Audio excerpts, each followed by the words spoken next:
छठ पूजा जमन कनिया करी है हो असो छठ पूजा जमन कनिया करी है उनको छठी माई गोद भरी है उनको छठी माई गोद भरी है उनको छठी माई गोद भरी है उनको छठी माई गोद भरी है। जोरे जोरे सुपुली से अर्घ दे दी है हो सूरज देव के सुपुली से अर्घ दे दी है उनको छठी माई गोद भरी है उनको छठी माई गोद भरी है उनको छठी माई गोद भरी है उनको छठी माई गोद भरी है।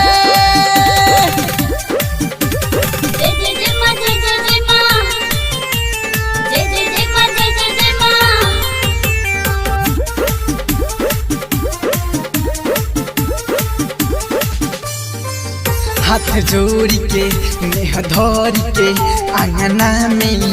कोसी भरी के छठी माई के दर जाई के दुआ मंगी है सिरना माई के हाथ जोड़ी के नेह धरी के आंगना में कोसी भरी के छठी माई के दर जाई के दुआ मंगी है सिरना माई के गंगा तीर दिया जदि उहो बड़ी है हो गंगा तीर दिया जदि उहो बड़ी है उनको छठी माई गोद भरी है उनको छठी माई गोद भरी है उनको छठी माई गोद भरी है उनको छठी माई गोद भरी है।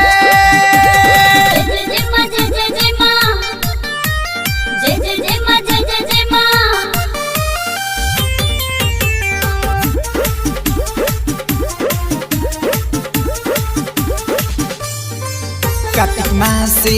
होके उपासे जे भी धरे लाधया मैया देली जे जमन मांगे हटे महिमा महा कार्तिक मासे होके उपासे जे भी धरे लाधया मैया देली जे जमन मांगे हटे महिमा महा पंकज पारवाना गाके बोध करी है हो संग में मासूम अखिलेश भी बोध करी है उनको छठी माई गोद भरी है उनको छठी माई गोद भरी है उनको छठी माई गोद भरी है उनको छठी माई गोद भरी है। जोरे जोरे सुपुली से अर्घ दे दी है हो सूरज देव के सुपुली से अर्घ दे दी है उनको छठी माई गोद भरी है उनको छठी माई गोद भरी है